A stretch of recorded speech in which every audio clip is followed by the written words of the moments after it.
小畑先生のフルネームは何ですかね。Obata Chiura.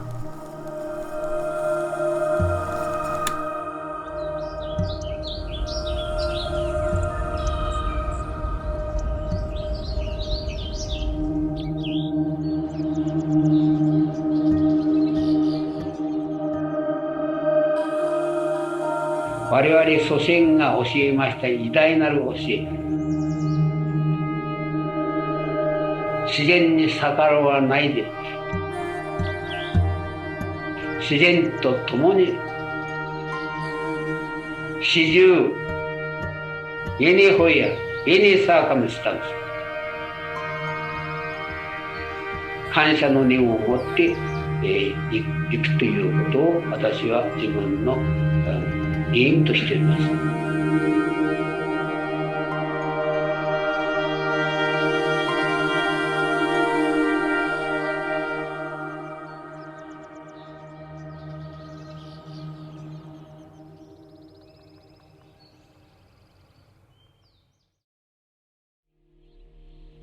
Obata's story is important to Yosemite because of the artistic contribution that he made, but also the writings and the teachings he did that were inspired by his experience in Yosemite and were about Yosemite, and also were just about nature in general, great nature specifically.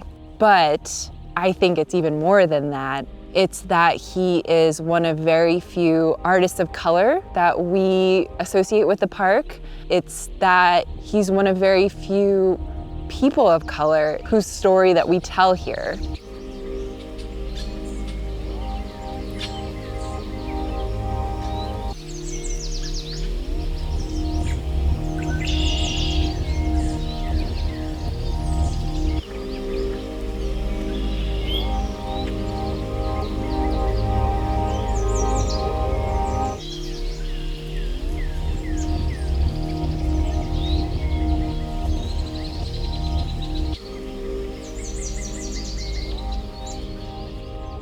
In my own work as a teacher, I have been involved in researching the most important contributions to our California art historical story. And we can see today, there's no question that one of the tallest giants is Chiura Obata. Not only for the distinctness of his vision, but the fact that he was so successful in his career. And it's interesting that he was almost forgotten after his death, but because his archive was saved, we are able to appreciate it today again. Anew. When I look at Obata's artwork and his writings, this phrase daishisen, and he would translate it, great nature, just starts to appear in his lectures or his writing around the time that he returned from the Yosemite trip in 1927. And I think that experience really gelled for him what his inspiration and his philosophy toward what he wanted to express. And it wasn't just learn from nature, it was great nature, and yet having a personal experience with it was so moving to him. 1927年の6月に私はユニバーシティカリフォルニアの家の教授をしているオース・ライダーという教授と親友でありまして、それから彫刻家のロバート・ハーワードという3人でセーラーネバダの連山に約2ヶ月のキャンプ生活をやりました。それが非常に私の将来にまた修士を通して非常に絵の上に大なる昇格を与えたんです。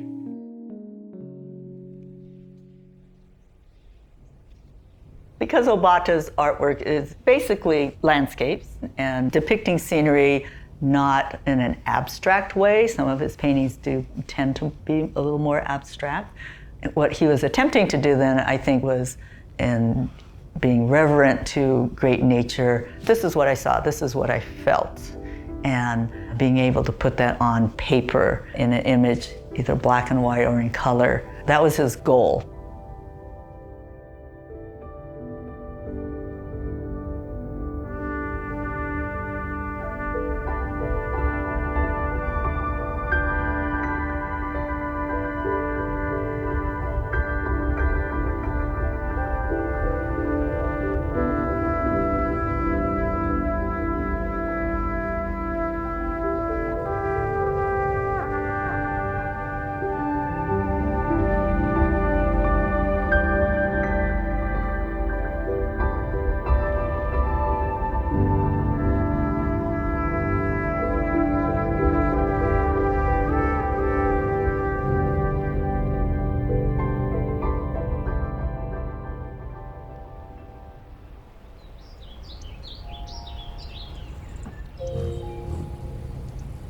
When he talks about great nature, capital G, capital N, I think of Japanese Shintoism, where it believes that everything has a spirit. And so when we talk about really connecting to great nature, to Daishi Zen, I really imagine connecting like how you would to a person, not how we traditionally in the West think that you might connect to a tree or a rock. And when we can shift our mind, we could walk through a totally new Yosemite, or like wherever you are, walking by the tree that you've walked by 100 times, all of a sudden it can be a new tree to you. You know, I first visited Yosemite in 2010, and it wasn't until 2014 that I'd even heard about Obata. And as a Japanese American, when I did hear about him, it was huge for me. I didn't realize before that I had felt like a stranger in a strange land, but I knew that I had been feeling that way because when I heard about Obata, I didn't feel that way anymore.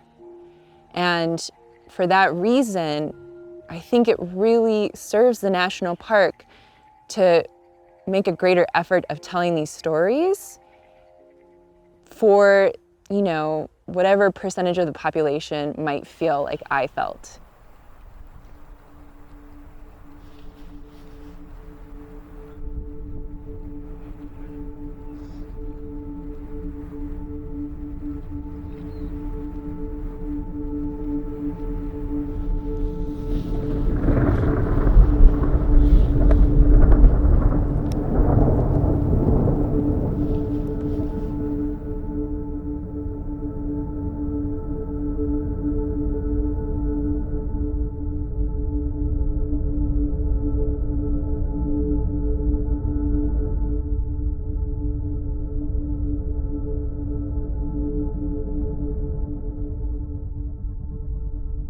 Obata's story and relevance to Yosemite is already so rich at this point, and it's also still just the beginning of his story.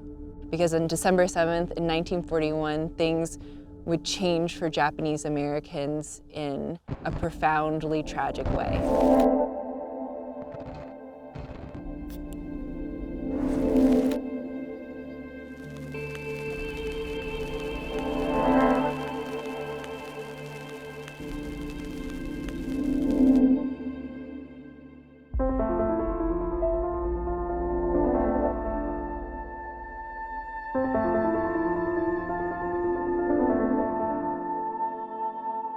For Obata, from the very first day, he realizes he needs to do something to help his people.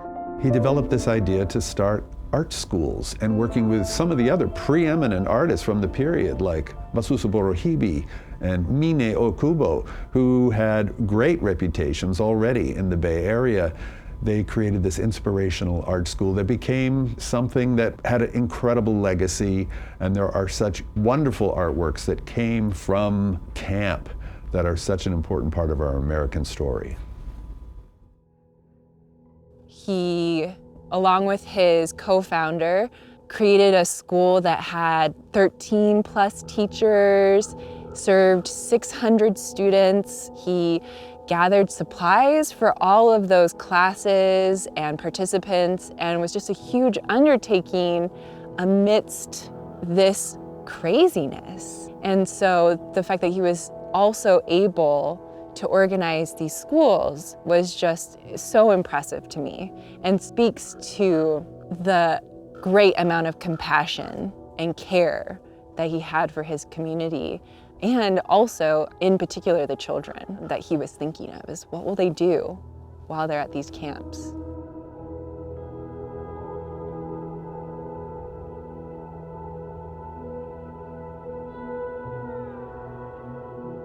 Some of his paintings that he did of camp, one of my favorite ones is this moon in the middle of the painting. And to me, he's saying that that's what's important. That's your spirit, your hope, that will always endure. And these barracks down here at the bottom of the painting and these clouds, they're all gonna pass. And what is essential to always hold on to is your sense of self and your hope for the future. Even in the face of this very grave injustice. Nature is there for me if I look and I find it, no matter where he was. He wanted also his students within the camps to be open to what nature could provide. So, part of what they did in the actual classes in the camps was to paint scenery or some flowers or plants that were brought in, and that relationship, the hand and the eye coordination, and just calming down and being somehow in a closer relationship to nature, even for that brief moment, that would help people try to survive what was happening to them and give them dignity. You can't do art without dignity. In creating art in the creative process, then you also create more dignity for yourself.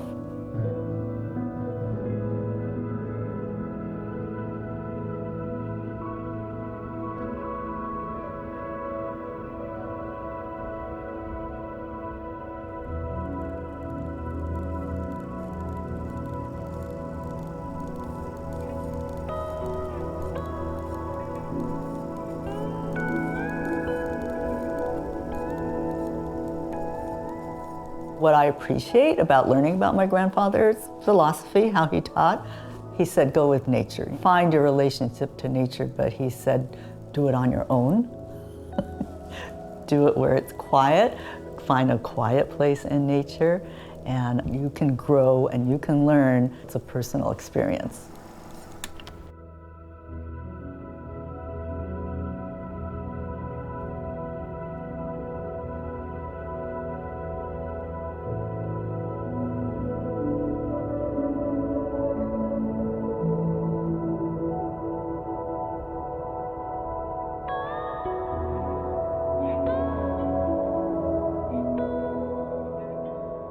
Creating art in national parks on its sort of pragmatic and historical context is that it's part of an important lineage, legacy of protection of the parks. The way that Yosemite was first protected was through the art that was created here, then sent to Congress, and thus convinced them that this was a place protecting in perpetuity. But I think what is more important to me is the connection that we gain by creating art on the individual level. So the artist comes here and creates art, and doing so connects to this place. And that connection creates a relationship. And that relationship then moves one towards, caring, right? And then caring can then lead to stewardship and action and protection. And yeah, that sounds like I just want you to eventually get to the part where you're taking care of Yosemite, and that is important, but you're doing it out of love, out of actual care, and that is really the most important part, because that's not just beneficial to Yosemite, that's beneficial to you